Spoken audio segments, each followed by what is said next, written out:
చందమామ కథ.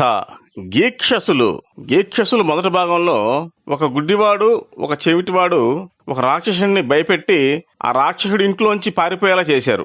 ఆ తర్వాత ఏమైంది అనేది ఈ గీక్షసులు రెండో భాగం. రాక్షసి పారిపోయాక గుడ్డివాడు, చెవిటివాడు అబ్బా బతికిపోయాం అనుకున్నారు.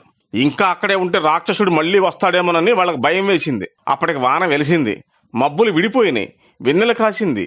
చెవిటివాడికి ఆ ఇంట్లో ఒక మూల ఏదో గుట్ట కనపడింది. దగ్గరకు వెళ్ళి చూశాడు. వెండి, బంగారు నగలు, నాణేలు. అమ్మ బాబోయ్! చెవిటివాడు గుడ్డివాడికి ఈ సంగతి చెప్పి అవన్నీ 4 మూటలు కట్టి 2 మూటలు గాడిద మీద వేశాడు. మిగతా 2 మూటలు చెరో ఒకటి వేసుకుని ఆ రాత్రే ఆ ఇంట్లోంచి బయటపడ్డారు. అప్పుడు రాక్షసుడు ఏం చేశాడు? పరిగెత్తి రొప్పుకుంటా వాళ్ళ మామగారింటికి వెళ్ళాడు. వెళ్ళి వాళ్ళ మామకి, వాళ్ళ బావమరదులకి జరిగిందంతా చెప్పాడు. వాళ్ళు ఈ మాటలు వినేసరికి కోపం వచ్చేసింది. చెప్పానికి మాలిన యాదవ్వ, రాక్షస జాతికి అవమానం తెచ్చావు కదరా, పద మేము వస్తున్నాం, ఆ గీక్షసులు ఎక్కడున్నా చూపించు మాకు అన్నారు.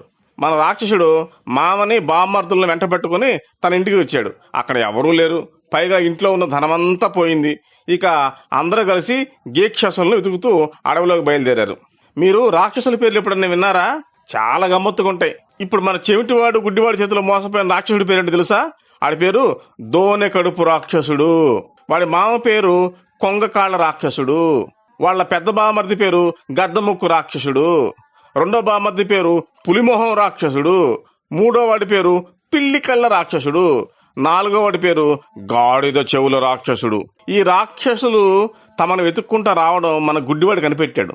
వాడు చప్పుడు విని, చెవిటన్నా రాక్షసులు మన వెంట పడ్డారు, గాడిదని అడవి లోపలికి తోలేసి మనమిద్దరం చెట్టెక్కితే బాగుంటుంది, వాళ్ళు దాటిపోయిన తర్వాత మనం వెళ్ళొచ్చు అన్నాడు.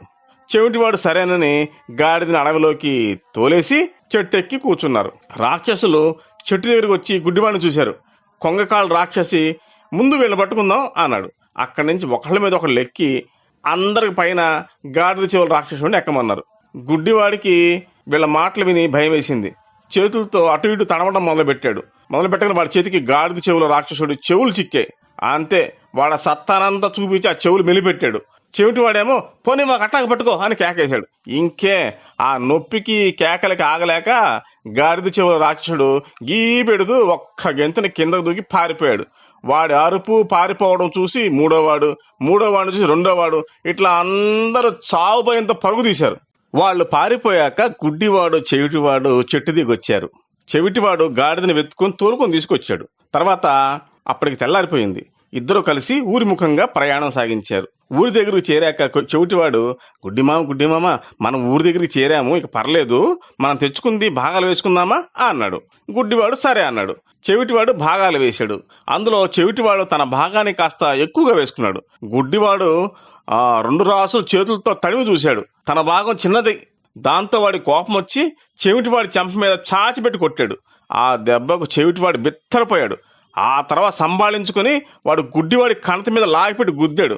ఆ గుద్దుతో గుడ్డివాడి తల తిరిగింది. కాసేపు తల దిమ్ముగా ఉంది. ఆ తర్వాత చిత్రం ఏంటంటే వాడి కళ్ళు కనపడడం మొదలుపెట్టాయి. ఇటు చెవిటివాడికి ఆ చెంప దెబ్బతో వినపడడం మొదలుపెట్టింది. ఈ సంగతి ఒకరికొకరు చెప్పుకున్నారు. ఆ తర్వాత న్యాయంగా భాగాలు వేసుకుని పక్క ఊరిపోయి హాయిగా ఉన్నారు. చూసారా గమ్మత్తు? కలిసి వచ్చేటప్పుడు మనం పొరపాట్లు పడ్డా మనకి మంచే జరుగుతుంది.